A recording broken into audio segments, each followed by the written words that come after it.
이것이 복음이다. 보라 부활이다. 요한복음 11장 25절 26절 말씀입니다. 예수께서 이르시되 나는 부활이요 생명이니 나를 믿는 자는 죽어도 살겠고 무릇 살아서 나를 믿는 자는 영원히 죽지 아니하리니 이것을 네가 믿느냐. 이사야 53장 5절 말씀, 주님이 찔리심 우리의 허물 때문이고 주님이 상하심 우리의 죄악 때문이라. 주님이 징계를 받음으로 우리가 평화를 누리게 되었고 주님이 채찍에 맞음으로 우리가 나음을 얻었도다 했습니다. 고린도서 6장 2절 말씀, 보라 지금은 은혜 받을 만한 때요 보라 지금은 구원의 날이로다. 예수님 성령으로 잉태하셨고 또 6월절 어린 양 예수님이 이 땅에 오셔서 우리를 위해 죽으심으로 우리가 구원받게 되었습니다. 예수님이 침례받으실 때 모든 우리의 죄가 넘어갔고, 그래서 예수님이 이제 광야에 가셔서 죄인으로서 이 땅에 오신 주님이 광야에서 시험을 이기셨습니다. 똑같은 인간으로서요 이기시고, 그리고 이제 3년 반 동안 주의 일을, 아버지 일을 충실히 하시다가 이제 십자가 못 박에 돌아가셔서 우리의 모든 죄, 죽음까지도 다 끝내셨습니다. 다 이루었다 그렇게 하셨죠. 그리고 부활 승천하셔서 이 땅에 성령으로 우리와 함께 하십니다. 그분이 바로 예수님이십니다. 성령님이 우리와 함께 하신다, 이것을 임마누엘이라고 할 수 있습니다. 예수님은 우리의 구원자가 되시고 회복자가 되시고 치료자가 되십니다. 이걸 구원이라 그래요. 그러니까 구원이라는 것은 다 같이 회복한다, 치료한다, 구원한다, 건져준다, 뭐 이런 모든 것들을 포함하고 있기 때문에 그걸 구원이라고 그러는데, 그래서 예수님을 예수 구원자라는 이름을 했는데요, 임마누엘이다 하라고 그렇게 했어요. 그 말은 우리와 함께 한다. 그러니까 그때 당시만 함께 하는 게 아니라 지금도 우리와 함께 하신다, 이렇게 말씀하신 겁니다. 고린도전서 1장 10절 말씀, 같은 말을 하고 같은 마음을 품고 그리고 같은 뜻으로 합해야 된다라는 그런 말씀입니다. 히브리 13장 8절 말씀, 예수는 그리스도시다. 영원히 예수는 그리스도가 되신다, 이렇게 말씀하시죠. 사도행전 4장 12절에 예수 그리스도는, 예수님은 우리에게 구원자 되시는데 그 이름밖에 구원받을 만한 이름이 없다, 이렇게 이야기했습니다. 갈라디아 2장 20절 말씀, 내 믿음이 아니라 우리가 이 땅에 사는 것은 예수님의 믿음으로 살면 변함없이 승리하는 믿음을 살 수 있게 된다는 말이고요. 요한일서 4장 8절 말씀, 하나님은 사랑이라 그랬어요. 요한일서 4장 16절 말씀에 사랑 안에 거하는 자는 하나님 안에 거하게 된다, 이런 말씀을 했습니다. 시편 119편 71절 말씀이요, 고난당한 것이 우리에게 유익하다. 왜냐하면 하나님 말씀을 배우게 되었기 때문에 그렇다. 그래서 고난받는 것도 여러분이 고난이 있으면 사실 다른 사람보다 훨씬 더 기회가 온 거예요. 그 하나님의 말씀을 깨닫게 되고 이해할 수 있는 놀라운 기회가 온 것입니다. 그러니까 너무 고난에 대해서 비관적으로 생각하지 말고 고난을 통해서 어떤 면에서는 하나님이 말씀을 나를 깨닫게 해주려고 하는구나.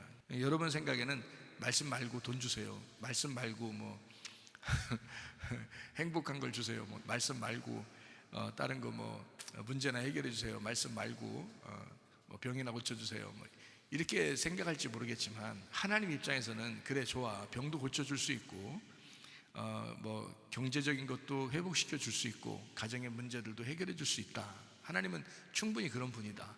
그러나 너는 진짜 나를 원하느냐, 이걸 한번 보고 싶다. 너는 정말 나를 사랑하느냐, 넌 정말 나를 믿느냐, 이거를 보고 싶다는 거 아니에요. 그 보고 싶다고 제스처를 취하는 게 그게 테스트란 말이에요.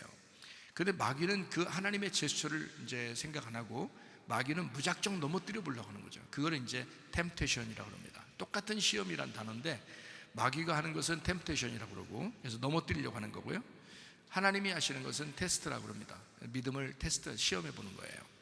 그러니까 성경에 두 개 다가 나와 있어요. 하나님은 우리를 유혹해서 넘어뜨리는 것은 아니다, 하나님은 그런 분이 아니다 라고, 하나님 자신은 시험 받지도 않으시고 또 시험 하지도 않으신다, 이렇게 할 때는 하나님이 그런 마귀의 시험, 그러니까 템테이션이나 넘어뜨리려고 하는 그런 시험을 하지 않는다, 이런 말이고요. 하나님은 그러나 우리를 믿음의 시련을 통해서 반드시 사람을 테스트하신다. 그래서 믿음이 있느냐 없느냐 이거를 확인하신다는 것은 하나님이 하십니다. 그러니까 동시에 오는 거예요. 이게 동시에요. 하나님은 믿음을 이제 요거를 테스트하는 거고요, 마귀는 넘어뜨리려고 하는 거예요. 동시에 이게 우리에게 등장합니다. 그러니까 여러분이 이제 그걸 아셔야 되죠. 아, 마귀가 나를 넘어뜨리려고 하는구나. 요것만 없으면 나는 그 시험에 이기겠구나. 요걸 주님을 의지하면 이기겠구나라는 거 하면, 그러면 전혀 문제 없습니다. 전혀 문제 없어요. 시편 119편 71절 말씀을 꼭 기억하시면서 여러분이 그래 고난이 올 수 있지, 올 수 있지. 그러나 주님께서 나와 함께 하시지. 그러니까 주님이 날 여전히 사랑하시지. 우리 가정에 이런 고난이 올 수 있지. 나에게도 이런 고난이 올 수 있지. 그렇지만 하나님이 나와 함께 하시지. 나를 사랑하시지. 이걸 늘 생각하시면요, 시험을 이길 수가 있습니다. 시험 걸려 넘어지면 자기만 손해예요. 안 돼요. 그렇게 하면 안 되고요. 하나님이 여러분을 틀림없이 사랑하시니까 그 시험에 넘어지지 말고 다 이기시기를 바랍니다. 그래서 이겼다 하는 거를 이긴 자라고 그러는 거예요. 요한계시록에 이겼다, 그걸 이긴 자라고 그러는 거예요. 뭘 이긴 거예요? 뭐 전쟁을 이겼다 할 때 이긴 거잖아요. 시험을 이겼다 할 때 이긴 거잖아요. 그래서 이긴 자가 돼야 된다는 거죠. 이게 어떤 사람만 그런 게 아니고요, 모든 사람이, 그리스도인은 다 이긴 자가 돼야 되는 거예요. 그래서 이긴 자가 주님을 따라가는 거예요. 주님도 이긴 자니까 우리가 그 이긴 자라는 주님을 우리도 이기면서 따라가는 거거든요. 그래서 지면 안 돼요. 그건 손해입니다. 그거는 철저하게 여러분 손해입니다. 그리고 질만 하니까 진 거예요. 여러분이 질만 했으니까 진 거야. 그렇게 질만한 사람으로 살지 말고 이길 만한 사람으로 사시기 바랍니다. 그러니까 내 믿음이 아니라 예수 그리스도의 믿음으로 살면 이긴다. 이렇게 꼭 생각하시고 전신갑주 입으시고 빛의 갑옷을 입으시고 승리하는 여러분 되시기를 바랍니다.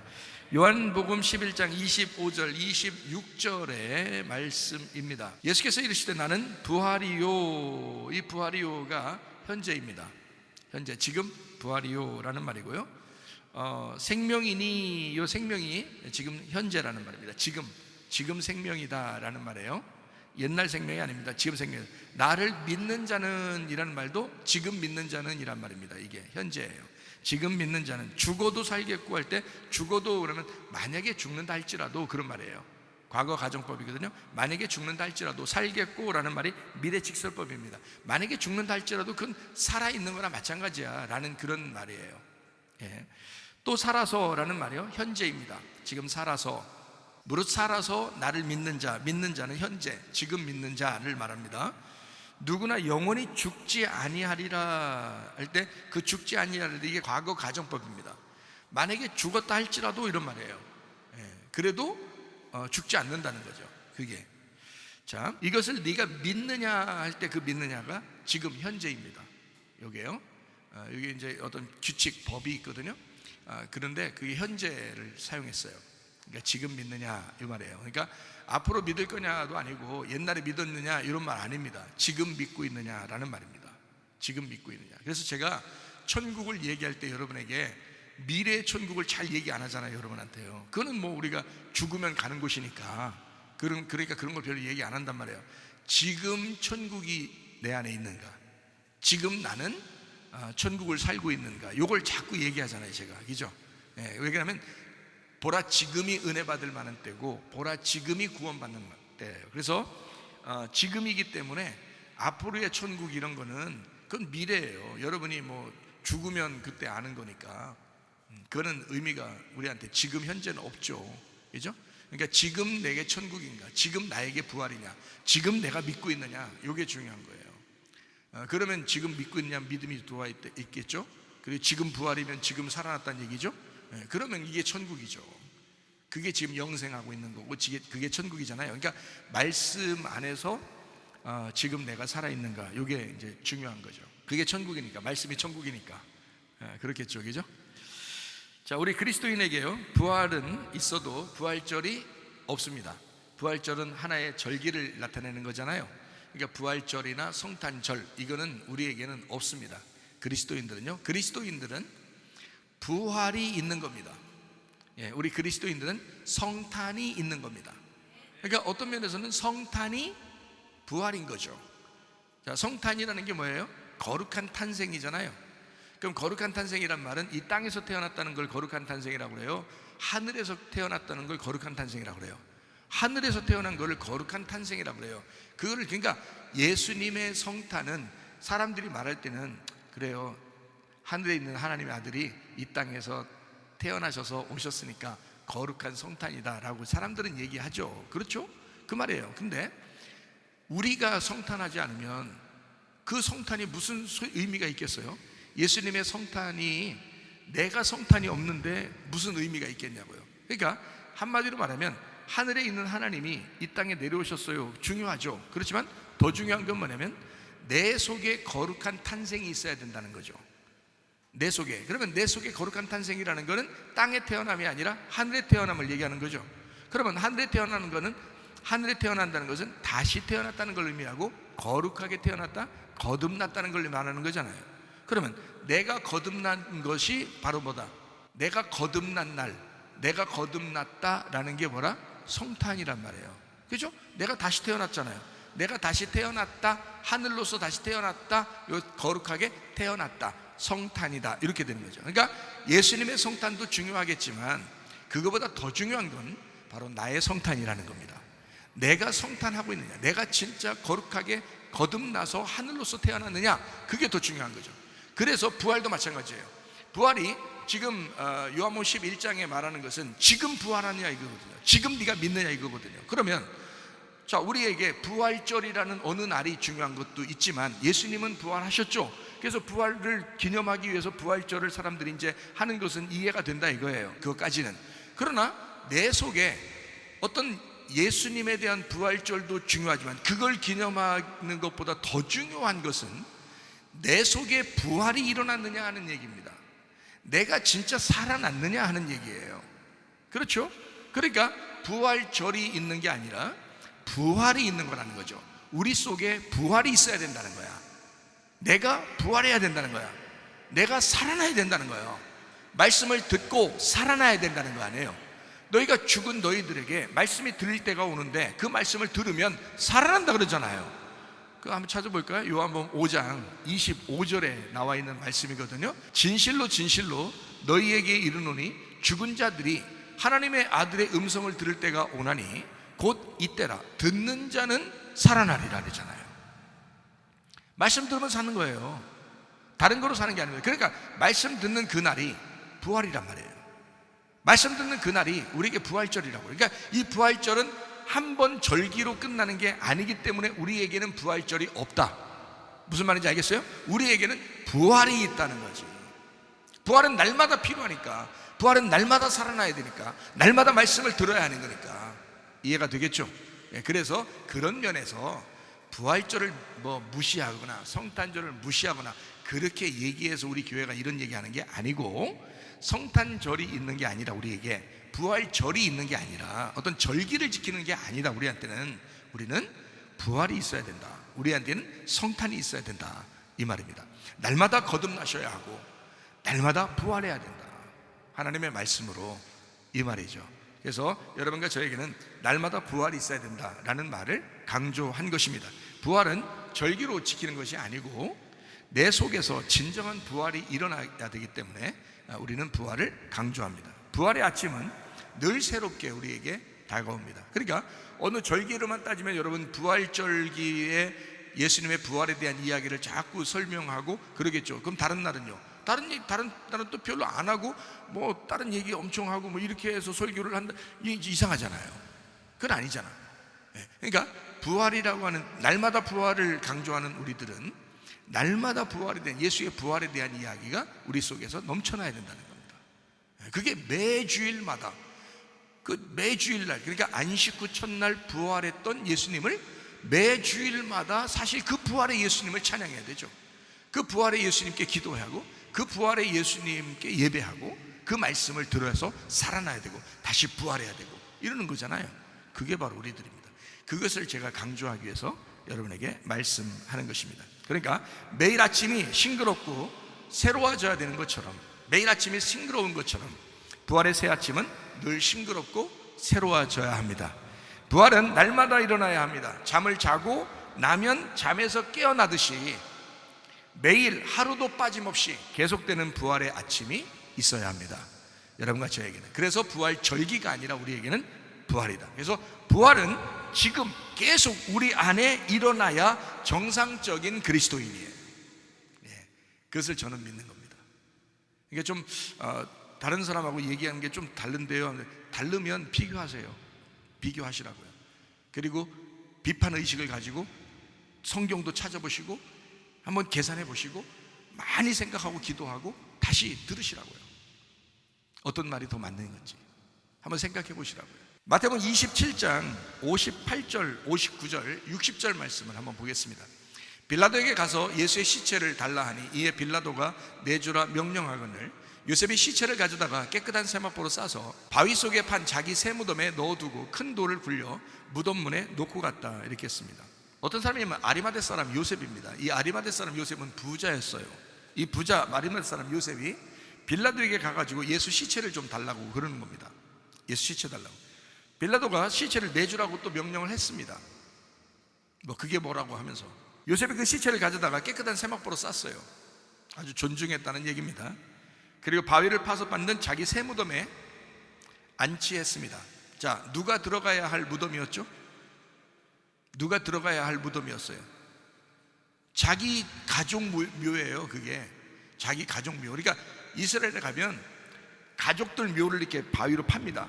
이게 산을 파기도 하고 땅을 파기도 하고 이렇게 파요. 이게 그 산같이 이렇게 바위가 있는 그런 데서 이렇게 깊이 이렇게 파거든요. 파면은 돌로 이렇게 막는 데도 있고 아니면 뭐 철장으로 이렇게 막는 데도 있고 이러는데 그 안에 가족들 뼈가 같이 다 들어가요. 거기에. 그러니까 이 사람 아리마대 사람 요셉은 부자인데 새 무덤을 판 거예요. 자기 가족들 묘를. 그러니까 결국 누가 들어갈 장소냐면 자기가 무덤에 들어가야 할 그 장소라고요. 거기에다가 지금 누굴 집어넣는다는 거예요? 바위를 파서 만든 자기 새 무덤에 예수님의 시체를 거기다가 집어넣었다라는 말입니다. 그렇죠? 그러니까 누가 들어가야 할 무덤이었다고요? 자기가 거기 묻혀야 될 그곳에 자기처럼 아주 소중하게 예수님을 거기다가 이제 안치를 했단 말이죠. 큰 돌을 굴려서 무덤 문에 놓고 가더라, 이렇게 이야기했습니다. 주님의 제자로 드러내지 못했던 사람들이 많이 있었을 겁니다. 그 당시에요. 예수님을 따라다니는 사람이 수천 명이었어요. 근데 예수님이 십자가 못 박혀 돌아가실 때 보면 다 도망가 있습니다. 주님의 제자들도 따라다니던 제자들도 다 도망갔어요. 진짜 배신감 느꼈다고 따지고 억울하다 느끼면 진짜 예수님만큼 억울하고 예수님만큼 배신감을 느끼는 분이 없었을 거예요. 그죠? 이 땅에 있는 사람들은 다 그냥 진짜 번데기 앞에서 주름 잡는 거죠. 뭐 배신감 느꼈어요. 뭐 이런 것도 다 이거 다 번데기 앞에서 주름 잡는 거예요. 예수님 입장에서 보면 진짜 얼마나 배신감을 느끼고 얼마나 억울했겠어요. 수천 명이 따라다니면서 호산나 호산나 막 주님을 찬양하면서 그렇게 따라다니고 떡 막 얻어먹고 이러다가 갑자기 그냥 십자가 못 박혀 돌아가신다니까 막 제자들도 다 도망가고 요한 한 명만 남겨놓고 나머지 다 도망갔어요. 그리고 그 예수님이 십자가 못 박혀 돌아가실 때 그 십자가를 지킨 사람들이 여자들이었습니다. 무덤까지 따라간 사람들도 여자들이었고요. 야, 여자들이 독해요. 나쁘다는 얘기가 아닙니다. 여자들이 다 강해요. 진짜 믿음이 한번 다 믿음을 가지면 여자들이 굉장해요. 남자들이 흔들리는 게 많아. 남자들이 요즘에 보면 남자들이 흔들리는 게 많아. 그 남자들이 남자답게 굳건하게 믿음을 가져야 되는데 남자들이 흔들리는, 여자들이 굳건하게 믿음을 가진 사람들이 상당히 많아요. 예수님 십자가 못 박혀 돌아가실 때 여자가 지켰죠. 거기에 거의 다 여자들이 지켰습니다. 여자들은 내비두니까 거기서 남자들을 막 잡아가려고 그러고, 그러니까 남자들은 도망갔고 여자들은 그냥 거기에 있었고요. 그리고 예수님 무덤도 여자들이 보았고, 그리고 예수님 부활할 때도 여자들이 먼저 찾아가서 만났잖아요. 그죠? 이게 다 왜 그러냐면 여자들이 사랑받은 거예요. 여자들은 누구를 말한 거예요? 그러니까 신부인 교회를 말한 거예요. 신부인 교회가 주님을 그렇게 그리워하는 그런 사람들을 의미할 때 그렇게 여자들이 찾아갔다, 이렇게 볼 수가 있습니다. 자, 주님의 제자였지만 그러나 주님을 대놓고 제자라고, 주님 앞에서 제자라고 다른 사람들에게 소개하지 못했던 사람들도 있었어요. 그게 이제 니고데모 같은 사람들, 그죠? 주님의 제자이지만 그러나 자기가 이제 권력도 있고 명예도 있고 하니까 잘못 이제 알려졌다가는 자기가 이제 좀 이상한 취급당할까봐 그래서 이제 가만히 있었던, 그러나 예수님 돌아가실 때쯤 돼서는 자기가 자기를 드러내는 이런 사람들, 이게 아리마대 사람 요셉이었습니다. 아리마대 사람 요셉은 원래부터 주님을 따라다니던 주님의 제자였지만 표시를 내지 않고 있었고, 주님이 죽으니까 아차 싶은 거죠. 그래서 너무 훌륭하시고 좋으신 분이었는데 자기가 모셔야 되겠다, 그 시체라도 모셔야 되겠다라고 해서 아리마대 사람 요셉, 아주 의리를 잘 지키는 이런 사람이 자기 무덤 이렇게 에다가 예수님을 안치하는 그런, 이 사람들은 주님의 제자였지만 눈치를 보느라고 사람들에게 자기 표시를 못 냈죠. 두려웠고 사람들에게 여겨지는 것이 좀 두려웠겠죠. 아무래도 이제 그런 사람들이었습니다. 이게 이제 니고데모 같은 사람들, 밤에 찾아왔던 니고데모 같은 사람들, 아니면 이제 이런 아리마대 사람 요셉 죽을 때 돼서야, 예수님 돌아가실 때 돼서야 이제 참 아차 싶어서 이렇게 하는 이런 사람들. 어쨌든 뭐 주님의 의리를 지키려고 했던 그런 사람들이었습니다.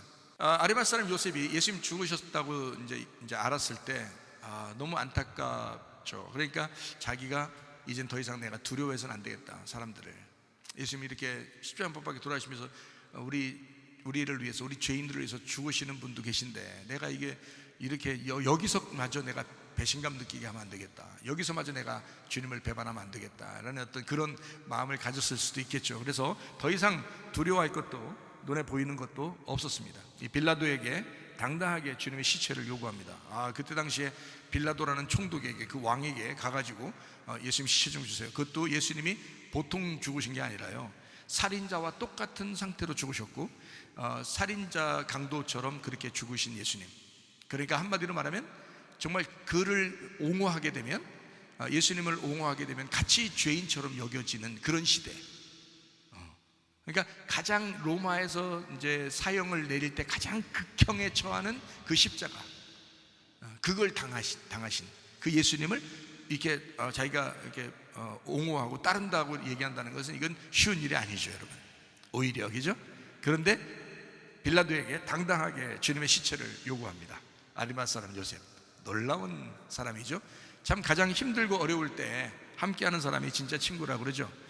진짜 힘들고 어려울 때, 여러분 교회에서도 진짜 힘들고 어려울 때 여러분이 함께 하시고 있으면, 그 공동체 정신을 가지고 여러분이 교회하고 예배 드리고 함께 있으면 우리 주님께서도 여러분을 분명히 인정하실 줄로 믿습니다.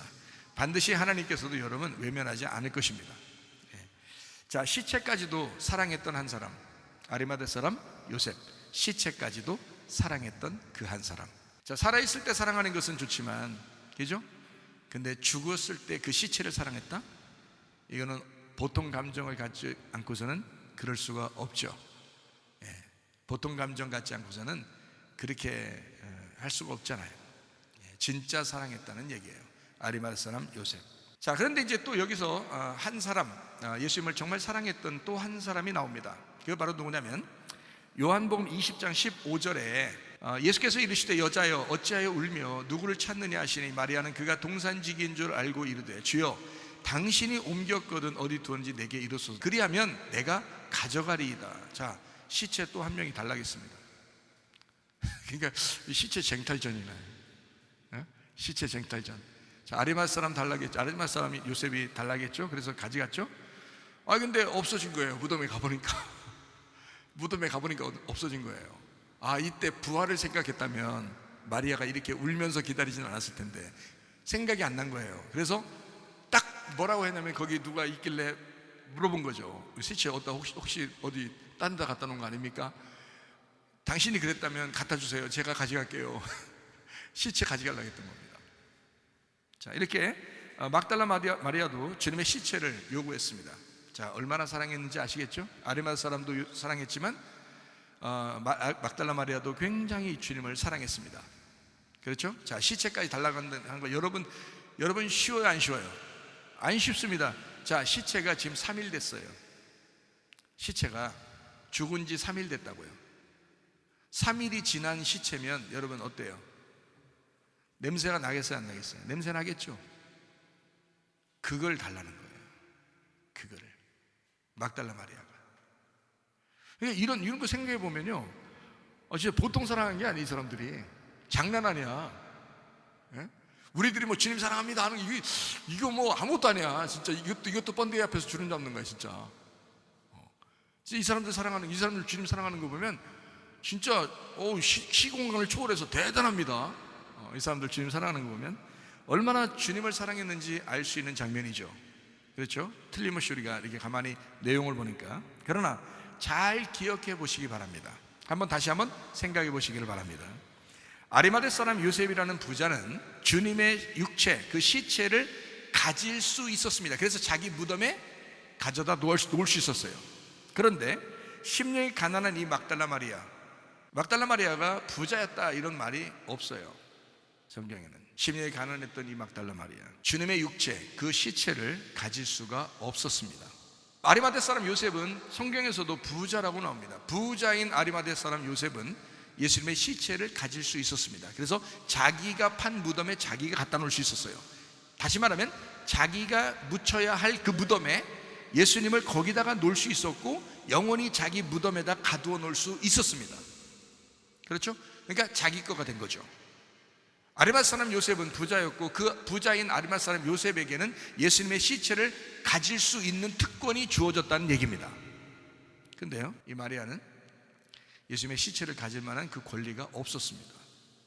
예수님의 시체를 가질 특권이 없었어요. 이 마리아는 가난했습니다.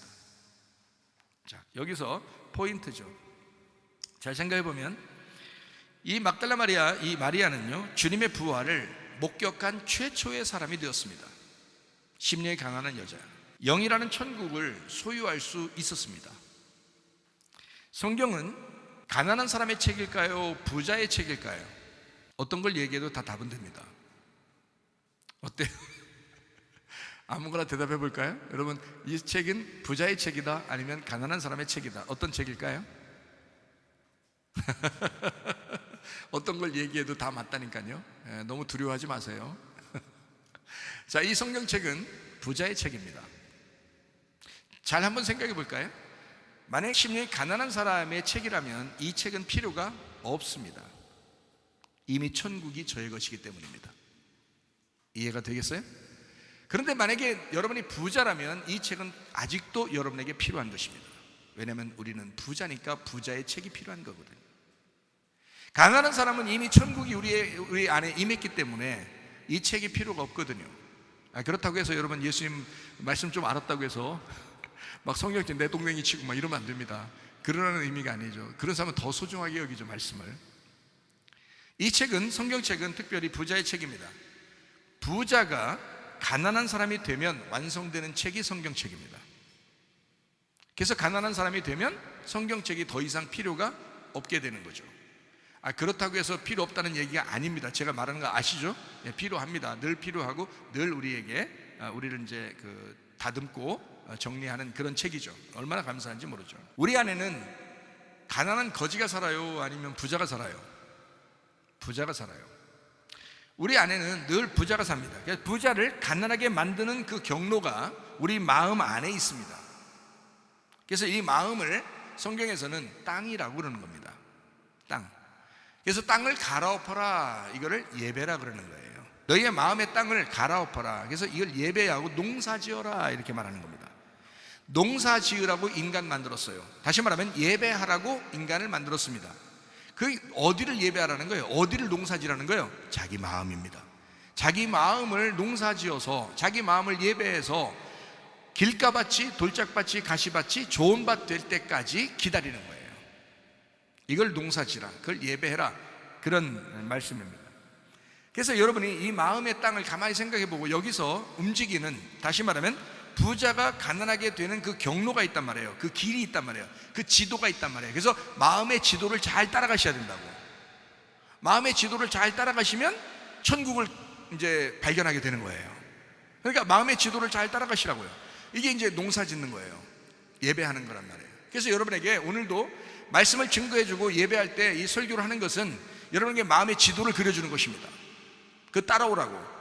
마음의 지도를 그려주는 것이고, 여러분에게 이 예배를 하는 것은 여러분을 농사하는 것입니다. 길을 안내해 주는 거예요. 저는 그러니까 길이 아니라 길 안내자예요. 충분히 아시기 바랍니다. 저도 같이 여러분과 제가 같이 이겨나가야 할 그런 우리도 피조물이에요. 저도 여러분도 다 피조물이고, 주님의 일하는 길을 밟아 나가는, 그래서 그 천국을 가는 그런, 저도 여러분 똑같은 사람이에요. 저는 안내자죠. 대신 먼저 가봤다든지 먼저 그 앞길을 안다든지 했을 때 뒤에 따라오는 사람들을 안내해 주는 사람이 있잖아요. 그러니까 안내자는, 길의 안내자. 자, 지도를 펼쳐주고 보물 지도를 알려줄 테니까 여러분이 가가지고 그 보물을 차지하시라고요. 그게 말씀이라고요. 부자인 우리 마음을 자꾸 이렇게 가난하게 만들어서 그 마음이 가난한 마음이 될 때, 그 마음의 부자가 마음에 가난한 사람이 될 때 천국을 획득하게 될 것입니다. 마태복음 5장 3절의 말씀입니다. 심령이 가난한 자는 복이 있나니 천국이 그들의 것이며. 자, 심령이 가난한 사람, 마음이 가난한 사람, 영이 가난한 사람, 이 사람은 복이 있나니, 복 있는 사람은 마음이 가난해지나니, 영이 가난해지나니, 마음이 거지가 되나니 천국이 그들의 것이다. 천국, 예수님, 하나님 말씀, 그 하나님의 나라가 그들의 것이 된다, 이렇게 말씀하는 것입니다. 주님의 죽음은 부자와 함께하는 죽음이었습니다. 자, 이제 제가 말씀을 나누는 걸 좀 이해하시겠죠? 자, 가난한 사람의 책이 아니라 부자의 책이다. 그러니까 성경을 가지고 있는 우리들에게는 예수님이 우리들 성경을 가지고 있는 나와 함께 죽는다. 그래서 부자와 함께 죽는 책이 성경이다. 예수님이라고 하는 이 말씀은 부자와 함께 하는 죽음이었다. 그러니까 예수님의 죽음에 같이 있으려면, 그 십자가에 같이 동참하려면 나를 부인하고 나의 십자가를 지고 주님을 따라가는 제자가 되는 거예요. 이것은 내가 부자였기 때문에 주님과 동참하는 거예요. 십자가까지는 내가 부자였기 때문에 따라가는 거예요. 여러분, 자기가 부자였기 때문에. 누가복음 16장 19절부터 31절에 부자와 거지 나사로에 대한 이야기가 나오죠. 부자는 이름이 나와 있지 않습니다. 그렇죠? 근데 거지 나사로는 이름이 나와 있어요. 나사로라고요. 그런데 부자는 이름이 나와 있잖아요. 부자와 거지 나사로의 이야기 여러분이 기억하시죠? 자, 거기서 마음의 부자는 마땅히 죽어야 한다. 마음의 부자는 마땅히 내 안에서 죽어야 마땅하고, 마음을 비우는 믿음이 우리에게 소중하다라는 것을 가르쳐 주는 거거든요. 그러니까 거기 있는 부자와 거지 나사로에서 누가 지옥 가요? 부자가 지옥 가는 겁니다. 거지 나사로는요. 자, 여기서 여러분이 부자와 거지 나사로에 대한 누가복음 16장의 이야기에서요, 부자와 거지 나사로에서 실제로 여러분 생각해 봐요. 거지 나사로가 뭐 엄청난 일을 했습니까? 거기서? 그 내용에서? 없어요. 엄청난 내용을 한 게 없어요. 그러니까 우리는 거기에서 뭘 발견하는 거냐면 마음의 부자, 마음의 가난한 자, 이걸 발견하는 거거든요. 그러면 예수님은 마음이 가난한 자이고 우리는 마음이 부자인 자야. 그러면 나라는 마음이 부자인 사람은 성경책을 읽고 성경책의 말씀을 듣고 마음의 부자를 가난한 예수님으로 바꿔야 된단 말이에요. 그거를 뭐라고 그러냐면 거듭남이라 그런다고. 다시 태어났다, 너 구원받았다, 이렇게 말하는 거예요. 여전히 내 마음이 부자이고 나는 이 땅에 살만하고 나는 괜찮은 사람이고 이러면 그 사람은 여전히 그 마음을 자기 스스로 우쭐하다가 지옥 가는 거예요. 왜냐하면 부자는 지옥 가기로 성경이 정해져 있는 거고 가난한 사람은 천국 가기로 정해져 있는 거란 말이에요. 이 땅에 있는 나는 부자야, 나는 가난한 사람이야, 이런 얘기가 아니에요. 성경은 마음에 대한 이야기입니다. 우리 마음에 있는 땅에 대한 이야기입니다. 너 마음이 진짜 부자냐? 그러면 지옥 가는 거야. 너 마음이 가난하냐? 그럼 네가 없구나. 네가 없으니까 예수님을 받아들이지. 네가 없으니까. 그래서 부자는 죽어야 한다, 그리고 지옥 가야 한다. 돈이 많은 부자를 말하는 이야기가 아닙니다. 돈이 가난한 거지를 얘기하는 게 아닙니다. 이건 마음, 심령을 얘기하는 겁니다.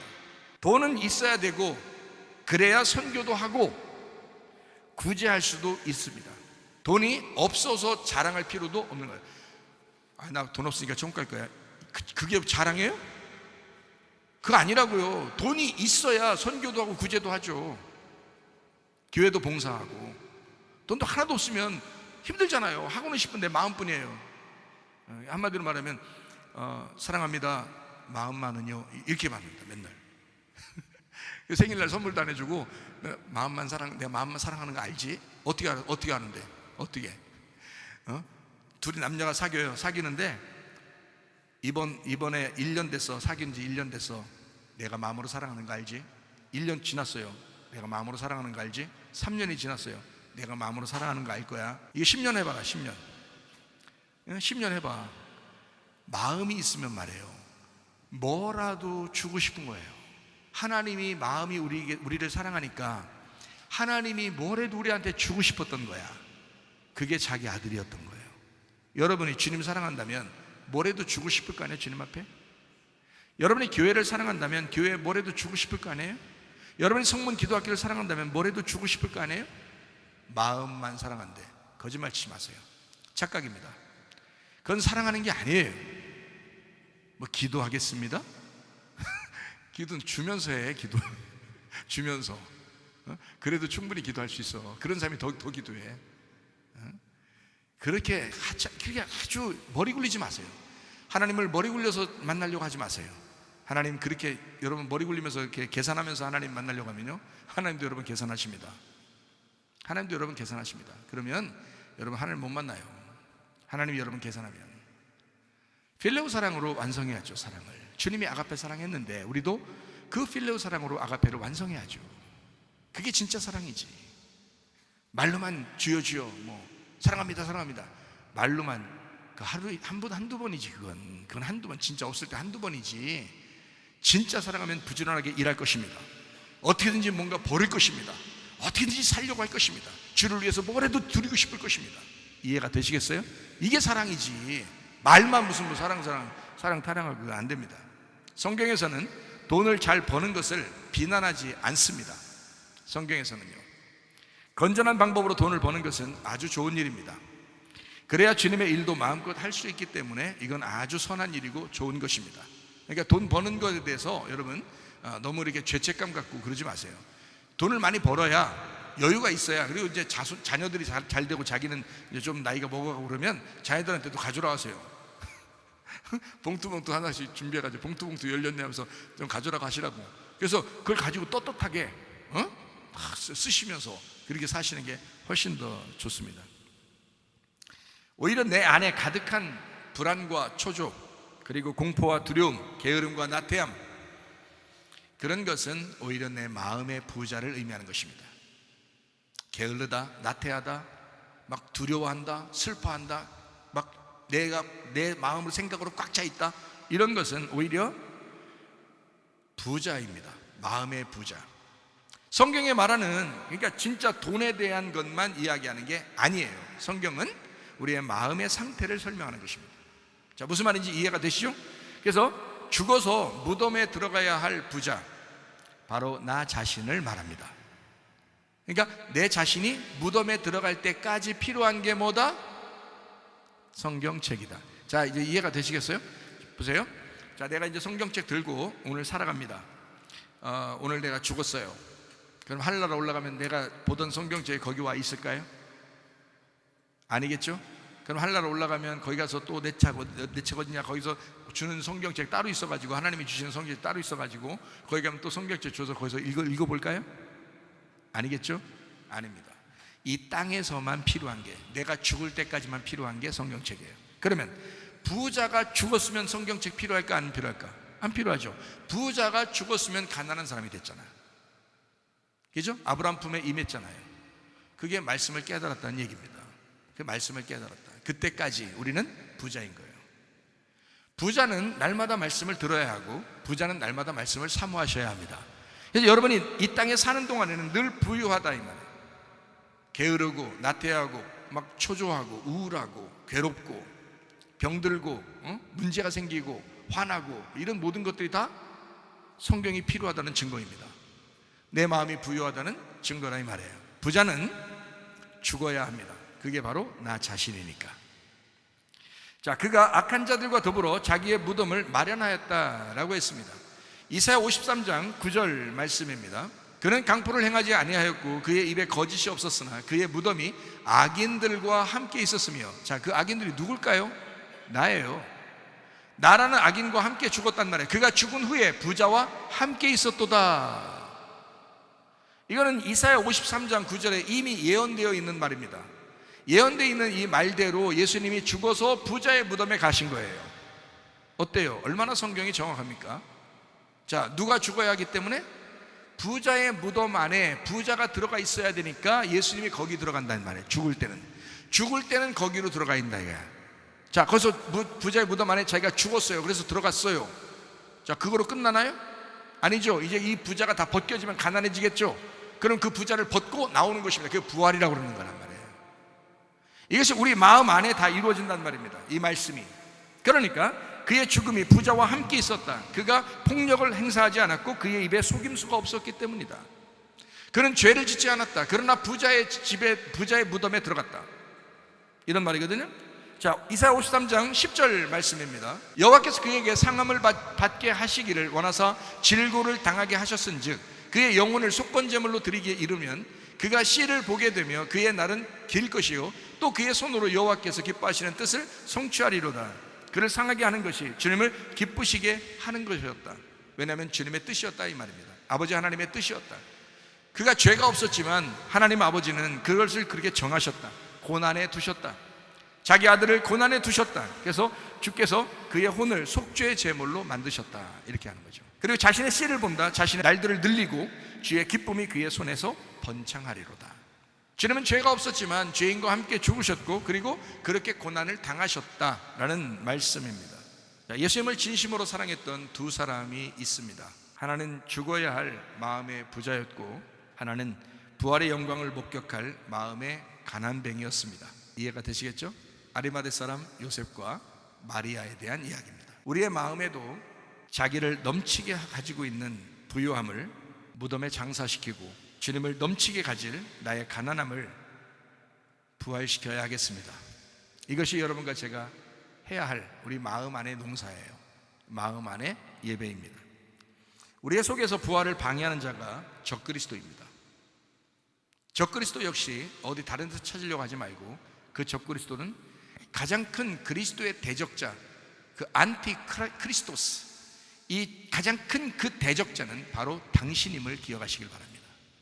그리스도를 반대하는 당신, 그리스도가 여러분 속에서 여전히 여러분 자신을 끌어내고 여러분과 함께 죽고 그리고 그 가난뱅이가 돼서 부활하려고 하는 그 그리스도를 방해하는, 여전히 그 부자로서 계속 그 무덤에 집어넣고 있으려고 하는 그 방해자가 바로 적그리스도입니다. 적그리스도가 우리는 마치 어느 곳에 있는 어떤 사탄의 왕 적그리스도 이 세상의 어떤 권력자 어떤 한 사람이 나타날 거야, 그리스도와 같이 어떤 그리스도와 비슷하게 어떤 적그리스도가 나타날 거야 이렇게 생각하지만 사실 성경에 보면 적그리스도는 한 사람이 아닙니다. 적그리스도는 여럿입니다. 그 여러 명 중에 하나가 당신입니다. 우리 속에서 부활을 방해하는 자, 그게 누구예요? 여러분 속에서 이 말씀을 들으면서도 여전히 부자로 살아야 되겠다라고 그 가난뱅이가 되기를 원하는 마음의 가난함을 추구하는 그것을 방해하는 자가 누구냐 이거? 당신 자신입니다. 당신이 그렇게 하고 있지 않습니까? 말씀을 듣고 그 믿음에 내가 순종해야지 하는 그런 마음을 가지셔야 되는데 그렇지 아니하고 자기를 여전히 그 부자 속에서 살아가려고 하는 그 마음, 자기가 자기를 방해하는 거죠. 적그리스도, 안티크리스토스, 그리스도와 상대편에 있는 그리스도의 반대자. 땅의 사람이 그리스도와 반대편에 서 있습니다. 땅의 운명에서 벗어나 하늘의 운명으로 바뀌어야 합니다. 거듭남, 이걸 거듭남이라, 다시 태어남, 성탄. 죽었던 네가 다시 가난한 자로 태어나는, 살아나는 것을 부활. 그래서 다시 태어남이 곧 부활입니다. 여러분 오늘도 여러분의 속에서 성탄이 임하셔야 합니다. 여러분 속에서 부활이 늘 임하셔야 합니다. 날마다 여러분 속에서 죽었던 내가 그리스도 예수 안에서 함께 살아나는, 그래서 그 주님과 동행하다가 주님 만나는 하나님의 귀한 사람들이 되시기를 바랍니다. 하나님 아버지 사랑과 은혜를 감사합니다. 아버지 하나님, 우리의 속에서 늘 성탄이 있게 하옵소서. 하나님, 우리의 속에 늘 부활이 있게 하옵소서. 마음의 가난한 자가 되어 천국을 소유하고 천국을 획득하고 그 천국과 동행하다가 주님 만나게 하옵소서. 예수님 존귀하신 이름 받들어 기도 올리옵나이다. 아멘. 주님 감사합니다. 우리 하나님 아버지 함께 하시고 사랑하심을 믿습니다. 우리 하나님 아버지